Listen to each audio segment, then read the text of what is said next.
अस्सलाम वालेकुम to all. I hope कि आप सब लोग ठीक होंगे। आज के इस वीडियो में हम एक्सेल को पढ़ने वाले हैं। तो आज की इस वीडियो में हम एमएस एक्सेल की, माइक्रोसॉफ्ट एक्सेल की इंट्रोडक्शन देखने वाले हैं। इससे पहले जो है हमने एमएस ऑफिस के अंदर एमएस वर्ड ख़त्म किया हुआ है। अगर आप लोगों ने अभी तक वो नहीं देखी, आप लोग चाहते हैं कि पूरा एमएस ऑफिस आप लोग सीखना चाहते हैं, तो डिस्क्रिप्शन में आप लोगों को लिंक मिल जाएगा। वहाँ से जाके आप लोग एमएस वर्ड की जो है पूरी वीडियो देख सकते हैं। वहाँ पर जो है हमने एक लास्ट में प्रोजेक्ट भी बनाया था, जिसमें हमने एक स्टूडेंट कार्ड या एम्प्लॉय कार्ड बनाया था। इसके अलावा जो है मैं टाइम टू टाइम उसको अपडेट करता रहूँगा। उसके अंदर हम बहुत सारे प्रोजेक्ट और भी बनाने वाले हैं, लेकिन टाइम को देखते हुए हम एक्सेल की तरफ मूव करते हैं और एक्सेल के अंदर जो है हम बहुत ही ज़्यादा टाइम इन्वेस्ट करने वाले हैं। इसके अंदर हम डेटा एनालिसिस से लेकर डेटा विजुअलाइज़ेशन तक, फिर रिपोर्ट्स कैसे बनते हैं, इसके अलावा जो है डिफरेंट फार्मूले कैसे लगते हैं। इसके अलावा जो है आप किसी भी शीट को जो है ऑटोमाइजेशन की तरफ कैसे लेके जाएँगे या ऑटोमाइज़ कैसे करेंगे कि वो ऑटोमेटिकली जो है वो काम करे। तो ये सारी चीज़ें जो है हम जो है आने वाली वीडियोज़ में पढ़ेंगे, लेकिन आज की इस वीडियो में हम इंट्रोडक्शन देखने वाले हैं। तो अगर इससे पहले वीडियो आप लोगों ने देखनी है तो डिस्क्रिप्शन में लिंक मिल जाएगा। इसके अलावा अगर आप लोगों ने ग्राफिक डिज़ाइनिंग, यूआई यूएक्स करनी है तो उसका भी डिस्क्रिप्शन में आप लोगों को लिंक मिल जाएगा। इसके अलावा जो है अगर आप लोगों ने जो है वेब डेवलपमेंट करनी है फुल कोर्स, तो उसका भी डिस्क्रिप्शन में आप लोगों को लिंक मिल जाएगा। तो टाइम ज़ाया किए हुए बगैर हम जो है अपनी टॉपिक की तरफ मूव करते हैं और सबसे पहले हम देख लेते हैं कि एक्सेल है क्या। So Excel is a spreadsheet software, सही है। तो ये हमारे पास एक स्प्रेडशीट सॉफ्टवेयर है जो कि माइक्रोसॉफ्ट एक्सेल वालों ने या माइक्रोसॉफ्ट कंपनी जो है इसने बनाया है। और माइक्रोसॉफ्ट एक्सेल जो है ये हमारे पास क्या है, डेटा को ऑर्गेनाइज करना जो है या एनालाइजेशन के लिए डेटा, ये एक ऐसा सॉफ्टवेयर है जिसके अंदर हम डेटा को टेबुलर फॉर्मेट में रखते हैं, कि मतलब टेबल फॉर्म में डेटा को स्टोर होगा, रो एंड कॉलम फॉर्म में। और इसके अंदर हम डेटा को ऑर्गेनाइज करते हैं और फिर उसके बाद जो है हम उसके ऊपर डिफरेंट एनालाइजेशन परफॉर्म कर सकते हैं। सेकंड वन हमारे पास जो पॉइंट है, एक्सेल जो है हमारे पास डेटा हैंडलिंग के लिए यूज होता है। It help in data entry, storage and basic complex calculation using formulas. आप अगर जो है अपना डेटा जो है कंप्यूटर के अंदर स्टोर करना चाहते हैं, चाहे वो आप हॉस्पिटल में काम कर रहे हो, चाहे आप स्टोर में काम कर रहे हो, चाहे आप एक कंपनी ऑन्स कर रहे हो, तो ये सारी चीजें जो है अपनी कंपनी का डेटा, अपने हॉस्पिटल का डेटा या किसी और के हॉस्पिटल या स्कूल का डेटा, वो सारा अगर आप लोगों ने जो है स्टोर करना है कंप्यूटर के अंदर, तो वो सारा डेटा आप स्टोर कर सकते हैं कंप्यूटर के अंदर। और अगर उस पे आपने कोई कैलकुलेशन परफॉर्म करनी है, चाहे वो सिंपल कैलकुलेशन हो या कॉम्प्लेक्स कैलकुलेशन हो, तो वो भी आप परफॉर्म कर सकते हैं यूजिंग एमएस एक्सेल। विजुअलाइजेशन की तरफ हम जाते हैं। फिर विजुअलाइजेशन के अंदर हमारे पास क्या होता है कि डेटा, अगर आपके पास कोई डेटा है, उसके आपने डिफरेंट ग्राफिक्स बनाने हैं, डिफरेंट चार्ट्स बनाने हैं, उसको विजुअल लुक देना है, तो उसके लिए हम जो है एक्सेल के अंदर डेटा विजुअलाइजेशन की डिफरेंट टूल्स है जिसको हम चार्ट्स कहते हैं, तो वो हम देखेंगे। इसके अलावा जो है फाइनेंशियल टास्क, अगर आपने बजट से रिलेटेड कोई काम करना है, फोरकास्टिंग करनी है या फाइनेंशियल अपनी जो है कंपनी की जो है फाइनेंशियल एनालिसिस करनी है कि कितना मेरा प्रॉफिट हुआ है, कितना लॉस हुआ है, कौन सा चीज कहाँ पे पड़ा है, स्टॉक, वो सारी चीजें जो है आप लोग इसके अंदर मेंटेन कर सकते हैं, सही है। नेक्स्ट वन हमारे पास है ऑटोमाइजेशन, जिस तरह जो है या ऑटोमेशन जिसको हम कहते हैं। तो हमारे पास, सॉरी मैंने ऑटोमाइजेशन बोला, ये ऑटोमेशन है। तो ऑटोमेशन हमारे पास क्या होता है कि आप किसी भी जो है शीट को जो है ऑटोमाइज कर सकते हो, सही है, या ऑटोमेटिक उसको बना सकते हो। कैसे बना सकते हो कि मैं कोई फार्मूला लगाऊंगा और उस फार्मूले के तहत वो सारी चीजें ऑटोमेटिकली कैलकुलेट होगी। तो हम डिफरेंट फार्मूले लगाएंगे, उस फार्मूले को यूज करके हमारा टाइम भी बचेगा और उसमें एरर भी जो है लेस हो जाता है, या आप लोग कह सकते हैं कि वो एरर फ्री हो जाता है, सही है। उसमें एरर, अगर आपने फार्मूले में एरर नहीं किया है, डेटा एंट्री में एरर नहीं किया, तो वो ऑटोमेटिकली जो है सब कुछ जनरेट आपको करके देगा। लेकिन ये जब आप लोग बेसिक इंटरमीडिएट लेवल सीखेंगे, देन आप लोगों को जो है ऑटोमेशन की तरफ मैं लेके जाऊंगा और उसके अंदर हम बहुत सारी चीजें एडवांस में पढ़ने वाले हैं। इसके अलावा जो है हमारे पास फॉर्मेटिंग। सो फॉर्मेटिंग हमारे पास जो है अगर किसी भी डेटा के ऊपर अगर आप जो है वैलिडेशन लगाना चाहते हैं कि इस शीट के अंदर इस तरह के डेटा स्टोर हो, या मतलब आप उस पे कोई रूल लगाना चाहते हैं कि इस रूल को अगर कोई वायलेट कर रहा है तो उसको इजाजत नहीं है कि शीट के अंदर डेटा एंटर करे। तो इससे क्या बढ़ती है, फॉर्मेटिंग से आपकी जो है एक्यूरेसी बढ़ती है कि आपने किसी भी डेटाबेस के ऊपर आपने जो है कोई फॉर एग्जांपल वैलिडेशन लगाई है कि ये जो टास्क है ये इसके अंदर ऐसा नहीं हो सकता, लेकिन कोई वायलेशन कर रहा है तो उसको अलाउ नहीं करेगा, तो इससे आपकी एक्यूरेसी बढ़ेगी। इसके अलावा जो कोलैबोरेशन है, सो कोलैबोरेशन हमारे पास क्या होता है, जब आप एक ही शीट पे मल्टीपल, अगर आपके पास MS Word, MS Excel, Microsoft Office जो है ये पेड वर्जन है या आपने कहीं से लिया है, तो उसके अंदर आप लोगों को टीम वर्क की भी इजाजत है। टीम वर्क का मतलब ये है कि एक ही शीट पे आप मल्टीपल जगहों से at a time, at the same time काम कर सकते हैं और उसको एक्सेस कर सकते हैं। सही है, तो ये हमारे पास इसको कहते हैं कोलैबोरेशन। ये जो कि आप लोगों को माइक्रोसॉफ्ट ऑफिस, पूरे ऑफिस के अंदर आप लोगों को मिल जाती है। इसके अलावा अगर आपने रिपोर्ट बनानी है, रिपोर्ट हम किस लिए बनाते हैं, ताकि उस पे हम डिसीजन ले सके फ्यूचर में कि हम क्या करने वाले हैं। तो आप अगर वीकली, मंथली, ईयरली रिपोर्ट्स बनाना चाहते हैं, डेली रिपोर्ट्स भी इसके अंदर होते हैं, तो वो आप लोग बना सकते हैं with the help of Microsoft Excel.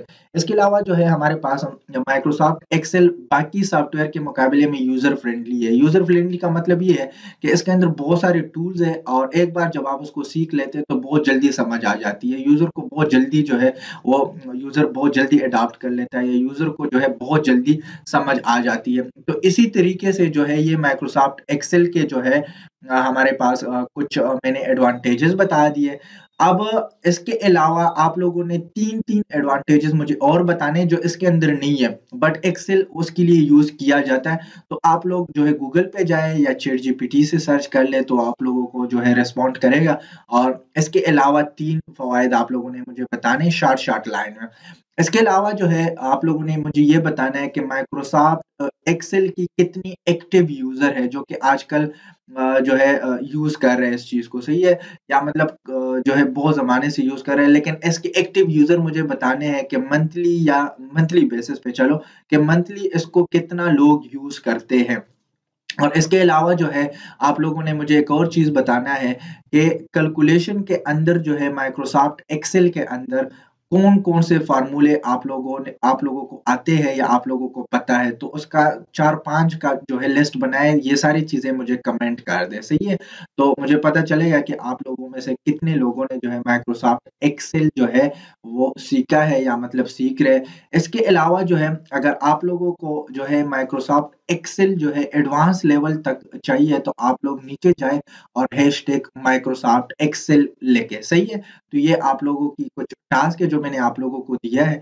ये टास्क हम इसलिए देते हैं कि आप लोग सिर्फ़ और सिर्फ़ एंगेज हो, वीडियो के साथ एंगेज हो, हमें पता चले कि कौन-सा बंदा क्या कर रहा है।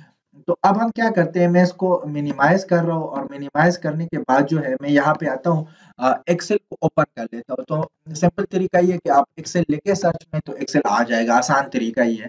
और भी बहुत सारे तरीके हैं बट ये एक्सेल का आसान तरीका है। अब यहाँ पर अगर आपके पास जो है एमएस ऑफिस इंस्टॉल है, तो यहाँ पर रिसेंट फाइल आते हैं, यहाँ पर कुछ टेम्पलेट आते हैं जो कि आप लोगों को मैं थोड़ा-सा हाइलाइट भी कर देता हूँ। तो मैं यहाँ पर इसको हाइलाइट कर देता हूँ, ये कुछ टेम्पलेट आते हैं। इसमें हमने लेना है ब्लैंक टेम्पलेट। सो ब्लैंक टेम्पलेट पे जैसे ही मैं क्लिक करूँगा तो ये एक ब्लैंक टेम्पलेट आ चुका है। अब मैंने आप लोगों को आज इंटरफ़ेस के बारे में बताना है कि कौन-सी चीज़ कहाँ पे पड़ी और कैसे इसको यूज़ करेंगे। तो सबसे पहले जो है मैं आप लोग को बताता हूँ कि ये टाइटल बार है जिस पे टाइटल लिखा हुआ है। टाइटल क्या लिखा हुआ है? बुक। और यहाँ पर एक्सेल। सो एक्सेल की फ़ाइल को हम बुक कहते हैं, सही है? और बुक के अंदर हमारे पास नीचे यहाँ पर बहुत सारी शीट्स होते हैं। अब शीट के अंदर क्या होता है या शीट क्या होता है, ये आप लोगों ने मुझे कमेंट में बताना है कि what is sheet in Excel. तीनों में डिफरेंशिएशन भी बताना है, मैं बता भी चुका हूँ, बुक, शीट, और इसके अलावा जो है बुक और शीट में क्या फ़र्क है, सही है? और इसके अंदर जो है आप लोगों ने मुझे जो है पेज का भी बताना है कि पेज क्या होता है, सही है? सो टाइटल बार पे ये आ रहा होता है। यहाँ पर कंट्रोल बटन है जिससे हम कंट्रोल कर सकते हैं, क क्लोज़ है, मिनिमाइज़ है और मैक्सिमाइज़ है जो कि नॉर्मल हर एक सॉफ्टवेयर के अंदर होता है। ये हमारा टैब एरिया है, तो इसके अंदर हमारे पास टैब है। हर एक टैब को आप लोग जो है यहाँ से ओपन कर सकते हैं। इंसर्ट है, पेज लेआउट है, यहाँ पर हमारे पास जो है फ़ॉर्मूला है, डेटा है, रिव्यू है, व्यू है, तो इन सबको टैब कहते हैं। इन इस एक-एक को जो है रिबन कहते हैं। फिर इस रिबन के अंदर हमारे पास अंदर सब कैटेगरी है ग्रुप, और ग्रुप के अंदर फिर जो है आप लोगों की जो है ये क्या है कमांड है। अब देखिए ये फॉन्ट एक ग्रुप है, अगर मैं यहाँ पर हाइलाइट कर दूं सो फॉन्ट एक ग्रुप है। अब इस फॉन्ट ग्रुप के अंदर अगेन फर्दर बहुत सारे कमांड आपको मिल जाते हैं। यहाँ पर अलाइनमेंट ग्रुप है, यहाँ पर जो है हमारे पास नंबर ग्रुप है, ये स्टाइल ग्रुप है। तो ये सारे ग्रुप्स है, और कमांड क्या होते हैं, इंस्ट्रक्शन होते हैं जो कि हम कंप्यूटर को देते हैं। इसके अलावा जो है हमारे पास माइक्रोसॉफ्ट एक्सेल के अंदर यहाँ पर स्क्रॉल बार होते हैं। अगर मैं इसको स्क्रॉल करना चाहूँ, ये देखिए, तो स्क्रॉल कर सकता हूँ। लेफ्ट राइट मूवमेंट के लिए ये स्क्रॉल बार है, सही है। तो मैं इसको भी कर सकता हूँ, ये देखिए ये इधर मूव हो रहा है, तो आप लोग इसको ऐसे कर सकते हैं। अगर आप लोग ये शीट एरिया है, तो अगर आप लोगों को शीट वगैरह चाहिए तो आप लोग यहाँ से इंसर्ट कर सकते हैं। ये शीट एरिया है, बाय डिफॉल्ट इसके अंदर 1 है, तो आप ज्यादा कम कर सकते हैं। ये हमारे पास कुछ कंट्रोल है जहां से हम पेज लेआउट सेट कर सकते हैं और जूमिंग को कम ज्यादा कर सकते हैं। इसके अलावा जो है आप लोगों को ये जगह मिलेगी जो कि जिसको हम कहते हैं फार्मूला बार। जो भी आप लोग फार्मूला या फंक्शन यूज करेंगे वो यहाँ पे शो होगा। इसके अलावा अगर आप लोग इसी के लेफ्ट पे देखें तो यहाँ पर लिखा हुआ है N36, तो ये नेम बॉक्स है। नेम बॉक्स क्या करता है, हर एक सेल, एक्सेल के अंदर हर एक सेल का अपना अपना नेम होता है। अब अगर मैंने इस पे क्लिक किया, ये देखें मैंने इस टॉप वाले पे क्लिक किया, सो ये A1 है, सो ए कॉलम है और 1 जो है रो है। सो इस सेल का नाम जो है A1 हो गया। अब मैं अगर इधर क्लिक करता हूँ तो ये L, और इधर क्लिक करने के बाद ये सेक्स है, सही है। सो ये L सेक्स, तो यहाँ पर आप लोग को नजर आ रहा है L सेक्स है। इसको पर खैर है आप नेम भी कर सकते हैं। अब अगर मैं इधर क्लिक करूँ सो ये R, और यहाँ पर अगर आप लोगों को नजर आ रहा हो तो ये हमारे पास 13 है, सो R13। यहाँ पर जब हम फार्मूला लगाएंगे तो वो भी आप लोग कर सकते हैं। तो कॉलम के जितनी भी नेम है, कॉलम हमारे पास वर्टिकल होता है और रो जो है ये हॉरिजॉन्टल होता है। आप लोगों को नजर आ रहा होगा ये रो है। सो कॉलम के नेम अल्फाबेट वाइज है और रो के नेम जो है ये हमारे पास जो है नंबर वाइज है। अब अगर मैं बिल्कुल लास्ट रो पे जाना चाहता हूँ तो मैं क्या करूंगा, मैं यहाँ पे आऊंगा और कंट्रोल जो है डाउन एरो प्रेस करूंगा, तो इसके अंदर इतने रो हैं, देखिए 1,48,500, और यहाँ पर जो है हमारे पास 76 आ रहे हैं, सही है।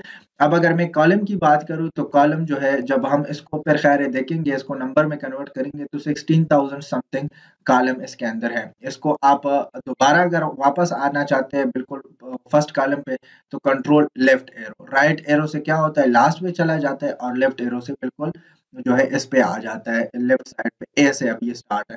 अब अगर मैं बिल्कुल टॉप पे जाना चाहता हूँ फर्स्ट रो पे, तो कंट्रोल अप एरो, तो ये हमारे पास आ चुका है। तो इसी तरीके से जो है आप लोग जो है ये कर सकते हैं। बाय द वे कॉलम को फाइंड आउट करने के लिए यहाँ पर एक फार्मूला भी है कि इक्वल कॉलम और कॉलम, और यहाँ पर जैसे ही मैं लिखूंगा कि कॉलम, और इसी कॉलम का मैं रेफरेंस दे देता हूँ, और ये जो है मैं एंटर कर रहा हूँ। सो 16,000 यहाँ पर इसके अंदर कॉलम है। सो 16,384, सही है, 16,384। अगर इसको मैं कॉपी कर दूंगा, कॉपी करने के बाद जो है मैं चाहता हूँ कि इसके अंदर सेल कितने हैं, सही है। सो ये भी आप लोग फाइंड आउट कर सकते हैं वेरी इजीली। ये देखिए आप लोग क्या करेंगे, इक्वल लगाएंगे, और ये जो नंबर है इसको ये जो मैंने अभी नंबर लिया है, सो मैं इसको यहाँ पे पेस्ट कर देता हूँ, और पेस्ट करने के बाद जो है मैं जो है यहाँ पर कहा गया, मैं इसको दोबारा जो है थोड़ा सा आप लोग करके दिखाते हो। इक्वल कॉलम, और कॉलम लिखने के बाद कौन से कॉलम की नंबर आपने फाइंड करनी है, लास्ट वन है, और इसको मैं क्लोज करूंगा। सो 16, और इसी तरह जो है ये कॉपी हो गया। अब मैं इसको कर दूंगा, यहाँ पे लेके आऊंगा और यहाँ पर इसको पेस्ट कर दूंगा, सही है। और पेस्ट करने के बाद जो है ये कुछ और आ गया। मैं खैर दोबारा टॉप पे चला जाता हूँ। 16,384, सही है। 16,8 जो है मैं इसको कर देता हूँ 16,384, 384। अब इसको मल्टीप्लाई कर दूंगा, ये जो लास्ट वाला कॉलम है मैं इसको इसके साथ मल्टीप्लाई कर दूंगा, कॉपी, और लास्ट वाला कॉलम कौन सा है, ये वाला है। सो मैं इसको मल्टीप्लाई कर दूंगा, सही है। तो मैं इक्वल और यहाँ पर वो नंबर पेस्ट करूंगा, या मैं यहाँ पर वो नंबर लिखूंगा 16,384। मल्टीप्लाई के लिए ये सिंबल यूज होता है, और यहाँ पर आप लोगों को कॉलम नजर आ रहा होगा, रो, यहाँ पर 10, 48, और 576 सही है। तो ये मैं यहाँ पर क्या करूंगा, एंटर करूंगा, तो इतने इसके अंदर सेल है, तो आप लोग काउंट कर सकते हैं, सही है, which is a very large number. और इसी तरीके से जो है आप लोग इसको काउंट कर सकते हैं, दिस वन नंबर, सही है। तो ये पूरे सेल है एक्सेल के अंदर। हमने रो क्या किया, रो और कॉलम को मल्टीप्लाई किया, तो ये हमारे पास नंबर ऑफ सेल आ गए। इसी तरीके से जो है आप यहाँ से जूम कम ज्यादा कर सकते हैं, और वो सारी चीजें जो कि वर्ड के अंदर हमने पढ़ी है, एग्जैक्टली वही चीजें आप यहाँ से कर सकते हैं। तो आई होप आप लोगों को ये वीडियो पसंद आई होगी। It's just introduction and interface of MS Excel. Next video में जो है हम प्रैक्टिकली जो है फाइल से स्टार्ट करेंगे, and then we will move forward, सही है।